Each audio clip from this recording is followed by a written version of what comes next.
विक्रम संवत 2081 के नूतन वर्ष का शुभ आरंभ हो गया है। आप सभी को नए वर्ष की बहुत सारी शुभकामनाएं। आइए देखते हैं कि हम सब के लिए और हमारे देश के लिए यह नूतन वर्ष कैसा रहेगा। यहाँ पर नूतन वर्ष की कुंडली प्रस्तुत है। यह कुंडली 2081 के वर्ष के प्रथम दिवस के सूर्योदय के समय की है। कुंडली तुला लग्न की है, जो कि सभी लग्नों में अधिक शुभ माना जाता है। कुंडली में चंद्र, शुक्र और मंगल के बीच शुभ परिवर्तन योग हो रहा है। लग्न स्थान में सूर्य और चंद्र की युति है, जो दर्शाती है कि नूतन वर्ष की जन्म कुंडली, चंद्र कुंडली और सूर्य कुंडली, यह तीनों कुंडलियां एक ही हैं। यह भी एक शुभ निशानी है। कुंडली के 5वें पुण्य स्थान में स्वगृही शनि विराजमान है। 9वें भाग्य स्थान का स्वामी बुध दूसरे स्थान में शुक्र के साथ है। दूसरा स्थान धन का है और उसमें धन के ही 2 ग्रह बुध और शुक्र विराजमान है। उनमें भी शुक्र परिवर्तन योग से बलवान बना हुआ है।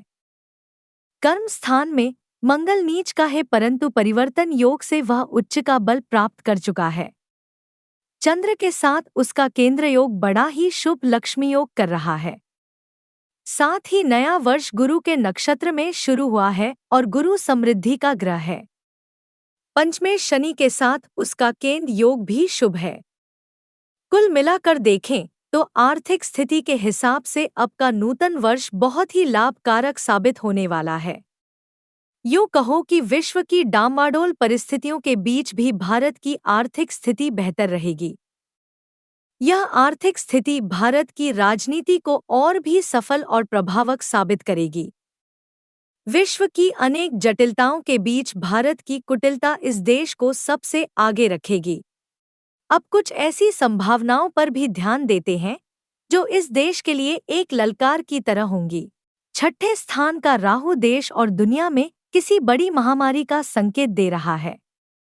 दूसरी ओर सूर्य मंगल का केंद्र योग किसी महायुद्ध का संकेत दे रहा है। वैसे भारत पर इन घटनाओं का बहुत कम असर दिखाई देगा, लेकिन उनके दुष्प्रभावों से पूरी तरह बच पाना भी सरल नहीं होगा। मित्र देशों के साथ भारत की मित्रता और गहरी होगी। चीन जैसा दुश्मन भी भारत के प्रभाव का स्वीकार करेगा। दूसरी ओर पाकिस्तान के साथ के संबंधों में भारत को बहुत संभल कर रहना होगा। पाकिस्तान आतंकवाद को और भी बढ़ावा देता हुआ दिखाई देगा। देश के उत्तरीय क्षेत्रों में कुदरती दुर्घटनाओं के साथ साथ मानव सर्जित होनारतें भी घटती हुई दिखाई देंगी। कुछ ऐसी बड़ी दुर्घटनाएं भी घट सकती हैं जो पूरे देश को हिलाकर रख दें। वैसे भारत इन सब से उभरकर अच्छी तरह आगे बढ़ता रहेगा। देश में कौमी विवाद बढ़ेंगे। कट्टर विचारधारा के लोग और भी कट्टर बनेंगे। अपनी मांगों को पूरी करवाने के लिए वह हथियार तक उठा लेंगे। इस कारण कहीं कहीं कौमी दंगे भी होंगे। वैसे इस बार के कौमी दंगों की तासीर कुछ अलग हो सकती है। जो लोग अब तक सहिष्णु दिखाई देते थे वह अपनी शक्ति का प्रदर्शन करते हुए दिखाई देंगे, और जो लोग हमेशा आक्रामक नजर आते थे वह सिमटते हुए दिखाई देंगे। इसका असर देश की राजनीति पर भी पड़ेगा। बहुमत हिंदुओं की आवाज पहली बार बुलंद बनती हुई सुनाई देगी। उनकी आवाज को महत्व भी मिलने लगेगा। आप यूँ कह सकते हैं कि भारत में हिंदुवाद का एक नया ही उदय होगा। 6ठे स्थान का राहु और 10वें स्थान का मंगल देश में कुछ बड़े भ्रष्टाचारों को उजागर करेंगे।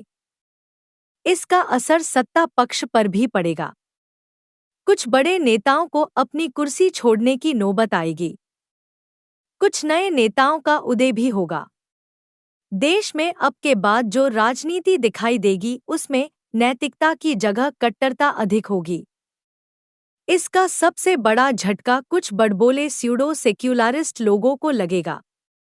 उन्हें अपनी विचारधारा को बदलना पड़ेगा, लेकिन ऐसा करने से वह बहुमत हिंदुओं के साथ साथ लघुमतियों का भी विश्वास खो देंगे।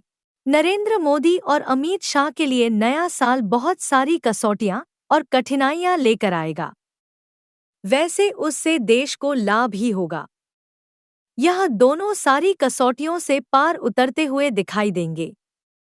वर्ष के पहले 4 महीने इन दोनों के लिए बहुत ही भारी रहेंगे। कहीं कहीं पर उनकी नीतियों पर प्रश्नार्थ भी लगेंगे। लेकिन इसी वर्ष में 2025 के जून महीने के बाद उनके लिए राह सरल होने लगेगी। इसका लाभ उन्हें राज्यों के चुनावों में मिलता हुआ दिखाई देगा। इसके कारण आने वाले लोकसभा चुनावों की चर्चा भी बहुत पहले शुरू हो जाएगी। कुल मिलाकर भारत के लिए यह नूतन वर्ष आर्थिक प्रगति के साथ साथ भ्रष्टाचार और घोटालों का भी रहेगा। मानवीय मूल्यों पर कट्टरता हावी होती हुई दिखाई देगी। नेतागण प्रजा को जातियां और संप्रदायों में बांटने में व्यस्त रहेगा। इससे प्रजा में आपसी बैर भाव बढ़ेगा। उसका नकारात्मक असर देश के आर्थिक विकास, राष्ट्रीय और अंतर्राष्ट्रीय संबंधों पर भी पड़ेगा। वैसे यह सब नवसर्जन के पहले का विसर्जन होगा। आप सबके लिए नया साल सुखमय और समृद्धि कारक हो, यही शुभकामना है।